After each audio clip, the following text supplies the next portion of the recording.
E aí, pessoal, tudo sussa? Preparados para mais um mergulho profundo com a gente? Sempre pronto. Hoje a gente vai se aventurar num dos eventos mais aguardados e comentados no mundo do Bitcoin. O famoso halving, ou como a gente brinca por aqui, a redução pela metade. Essa palavra halving vem lá do inglês, né? Significa basicamente cortar pela metade. É isso aí. E a nossa missão de hoje é desvendar essa parada.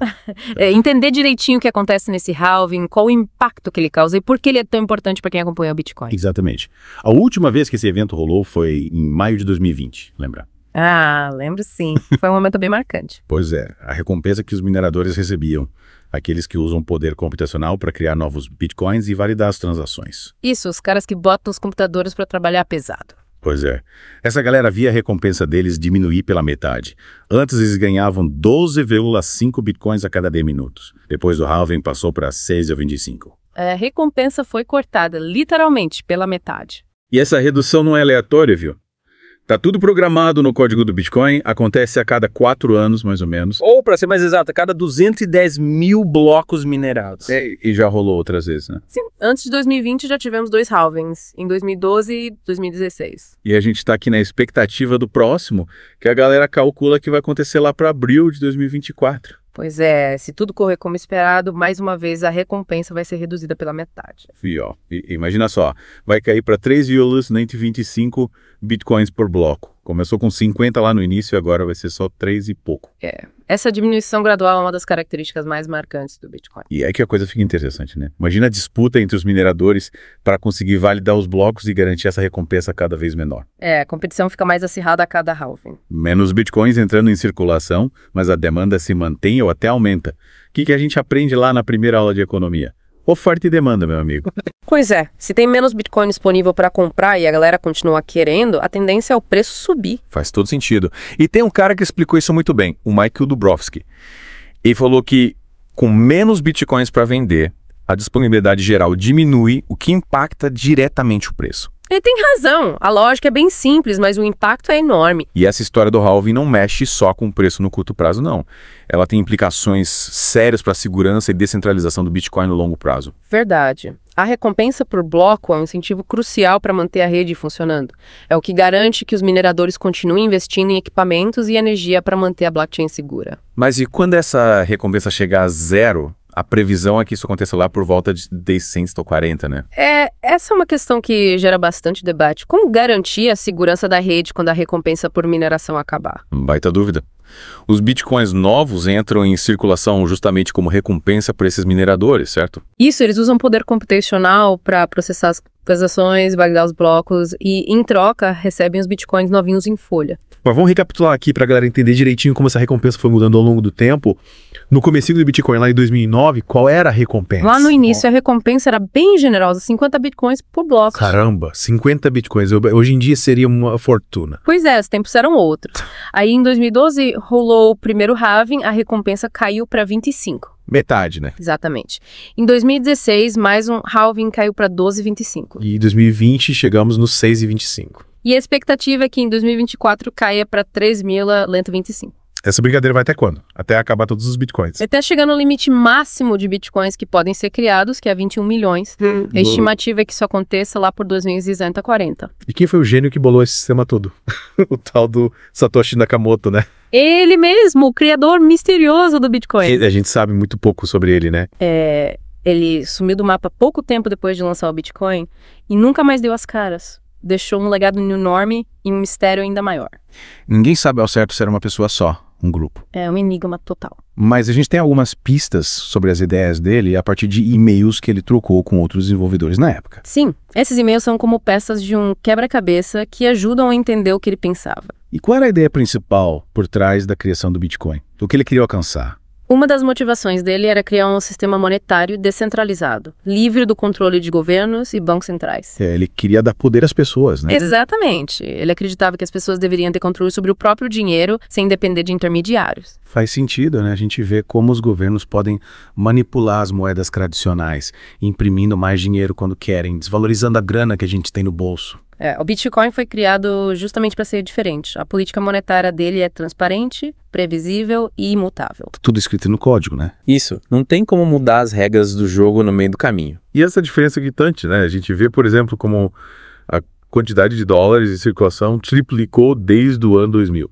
Com o Bitcoin não tem essa história de imprimir dinheiro do nada. E o Bitcoin tem um limite fixo de 21 milhões, né? Exatamente. Essa escassez programada é um dos fatores que contribuem para a valorização do Bitcoin. E falando em escassez, você lembra daquela história do bloco Gênesis, o primeiro bloco da blockchain do Bitcoin? Ah, sim, lembro. Tinha uma mensagem escondida lá, né? Tinha, era uma manchete do jornal The Times, de 3 de janeiro de 2009.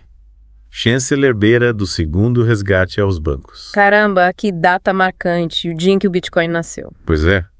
E muita gente interpreta essa mensagem como um protesto contra o sistema financeiro tradicional, que estava passando por uma crise braba naquela época. O Satoshi meio que deu um recado ali.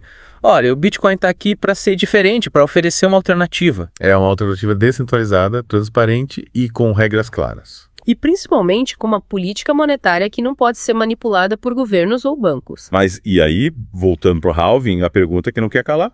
Ele realmente faz o preço do Bitcoin disparar. Essa é a pergunta de 1 milhão de Bitcoins. Todo mundo quer saber a resposta. Pois é, a galera fica de olho no halving como se fosse um gatilho para valorização. A gente já viu que, historicamente, os halvings anteriores foram seguidos por altas significativas no preço do Bitcoin. Mas será que isso vai se repetir? Ninguém pode garantir, né? O mercado é imprevisível, tem muitos fatores em jogo. Mas vamos analisar o que aconteceu nos halvings anteriores para ter uma ideia. Lá em 2012, o que rolou?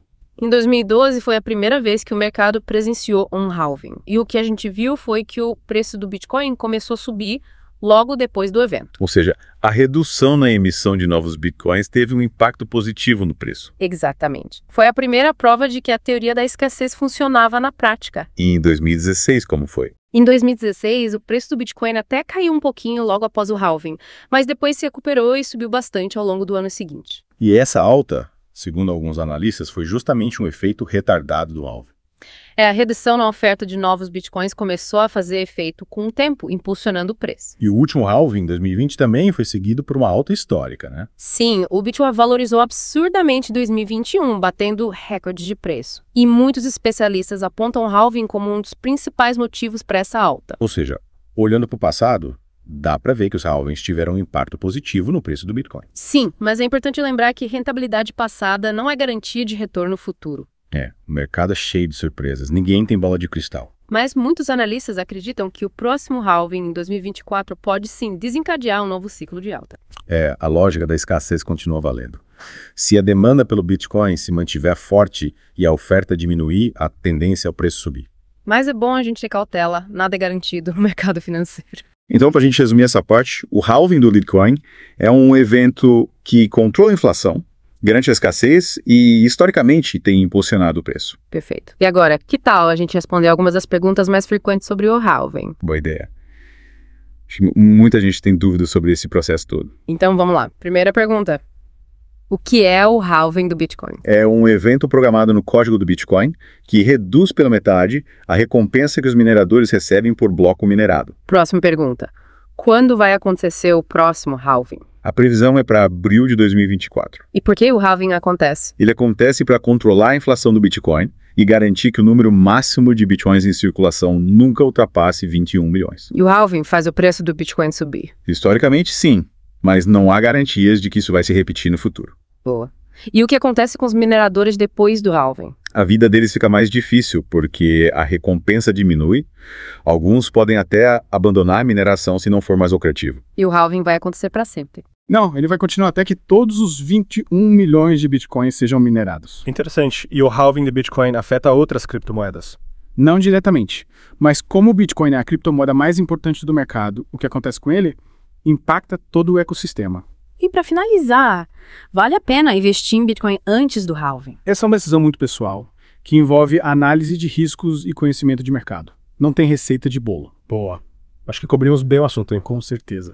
Demos um panorama completo sobre o halving do Bitcoin, desde o básico até as implicações mais complexas. O halving é um evento fundamental para o Bitcoin, que impacta a oferta, o preço e a segurança da rede. E para você que ficou com a gente até agora, fica a reflexão.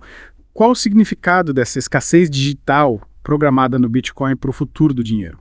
Será que o Bitcoin está moldando um novo paradigma onde a escassez digital é um fator determinante de valor? Vale a pena pensar sobre isso. E se você gostou desse papo, não esquece de dar uma olhada nos outros vídeos do canal, se inscrever e deixar seu like. Isso aí. A gente se vê no próximo mergulho.